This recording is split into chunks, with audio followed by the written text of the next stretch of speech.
그러니까 부모님이 그 자녀를 상대로 해서 부양료 청구 소송, 증여계약 해제 소송, 이게 최악의 경우가 되는 거죠.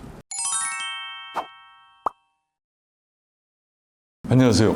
홍순기 변호사입니다. 이번 시간에는 사례를 통해서 본 최악의 상속, 이런 부분에 관해서 말씀을 드리겠습니다. 아직까지 구독자가 아니신 분들은 구독, 좋아요 눌러주시면 큰 힘이 되겠습니다. 첫 번째는 우회 증여를 시도하다가 하지 못하고 상속이 개시된 경우입니다. 무슨 말이냐 하면 바로 자녀들한테 주게 되면 증여세를 많이 부담을 하게 되니까 친척이나 또는 인척, 사돈들에게 그쪽에서 자녀들한테 주는 걸로 부동산 또는 주식 명의를 옮겼다가, 그러니까 우회 증여가 되는데, 이런 형식으로 해서 증여세를 안 내겠다 이렇게 해서 시도하는 경우가 명의신탁입니다. 문제는 뭐냐 하면 친인척한테 명의가 넘어갔다가 다시 자녀들한테 넘어오지 못하고 있는 상태에서 돌아가시거나 명의를 빌려준 그분이 돌아가시거나 이렇게 됐을 때 문제가 생기는 거죠. 결국은 명의 신탁 받은 자녀들 입장에서는 아버지가 주식을 매수한 걸로 돼 있고 받은 걸로 돼 있고 이제 그렇게 돼 있는데 자기들이 돌려줘야 된다라는 생각을 할 수가 없는 거죠. 그리고 내용을 자세히 알지도 못하고, 또 하나는 명의 신탁을 하신 분이 돌아가시면 자료가 제대로 안 돼 있을 경우에는 그게 우리 거다 돌려달라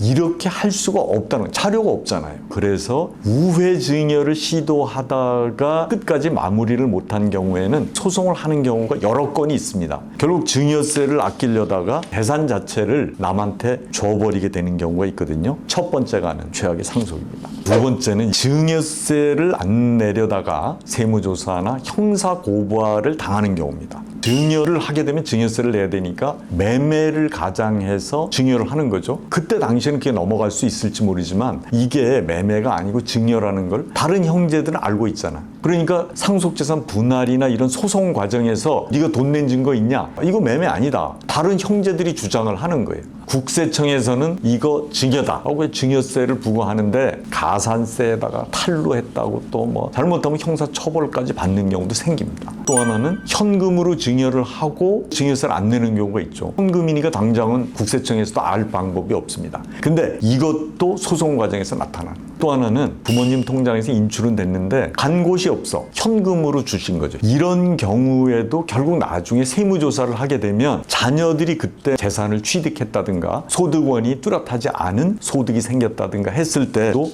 세무조사를 통해서 밝혀지는 경우가 많이 있습니다. 세 번째는 불공평하게 상속을 하는 바람에 결국은 자녀들을 원수로 만드는 경우가 있습니다. 특히 장남한테 거의 모든 재산을 노골적으로 증여를 하든가, 또 하나는 장남한테 주는 것이 이제 세금이나 이런 문제가 생기니까 장남의 부인이나 자녀들한테 무차별로 증여하는 경우가 있고, 또 하나는 늦게까지 같이 사는 자녀도 있고 젊었을 때는 떨어져 있다가 다시 들어와서 늦게 합류를 하는 자녀들도 있는데, 그런 경우에도 부모님 옆에 있는 것을 기화로 해서 혼자 증여를 받거나 유언장을 작성해서 유증을 받는 경우가 있는데, 이런 경우가 문제가 생길 가능성이 큰 것이고, 또 하나는 그렇게 동거하는 자녀들이 부모님이 연로하시고 하니까 통장을 가지고서 생활비도 빼고 병원비도 빼고 그러다가 결국 돈 빼서 자기가 갖기도 하고, 형제들 입장에서는 생활비 병원비 빼고 왜 이렇게 돈이 많이 빠져있냐, 그리고 왜 네가 가져가냐, 그거를 자녀들끼리 문제가 생길 수도 있고 국세청에 고발이 돼서 지금 다 증여를 받은 건데 증여세 안 냈다 이렇게 될 수도 있습니다. 그 다음에 네 번째는 뒤늦게 증여를 하는 경우가 있는데,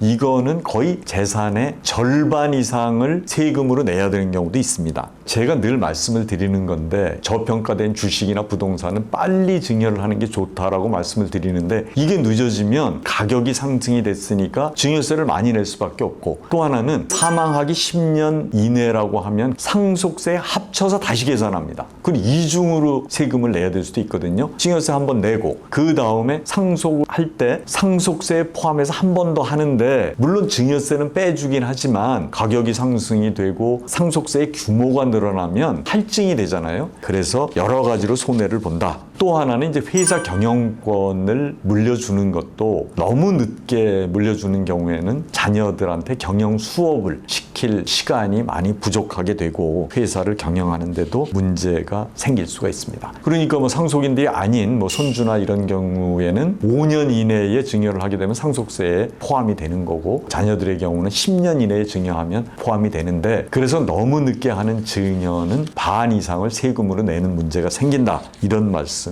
드리겠습니다. 다섯 번째는 상속인을 정리하지 못해서 소송에 이르게 하는 경우입니다. 살아 계실 때 정리를 못하면 상속인들한테 부담으로 가고 혼인의 무효나 이방의 무효를 재판으로 해서 인정받기가 상당히 또 어렵습니다. 또 하나는 친생자가 아닌데 가족관계 등록부상에 친생자로 등록이 돼 있는 채로 돌아가시는 경우도 있거든요. 그러면 상속인들이 이 상속인 처리가 엄청 힘든다. 또 하나는 사망을 하고 나서 내가 상속인이다, 이렇게 소송을 하는 분들이 있는데, 인지청구도 물론 그렇지만 그 이혼 무효다, 파양 무효다, 이렇게 해서 소송을 들어오는 경우도 있는데, 그래서 상속인들은 건강하실 때 정리를 해야 나중에 상속인들한테 부담을 안 줄 수도 있다, 그렇게 아시면 좋을 것 같습니다. 여섯 번째는 치매가 발병되고 난 이후에 증여를 하거나 유언장을 만드는 경우거든요. 싸움이 생기죠, 무조건. 이익을 받는 자녀들이야 이제 의사 능력이 있다라고 지키려고 하지만, 자기가 피해를 본다고 생각하는 상속인들 입장에서는 아버지가 치매인데 이때 증여한 게 어떻게 유효하냐, 유언장 무효다. 그래서 치매가 생기기 전에 계약서 이런 거 작성하시면 좋지만, 치매가 생겼다 그러면 그래도 치매 초기에는 가능합니다. 중등도 치매라는 것도 있는데 그때도 가능합니다.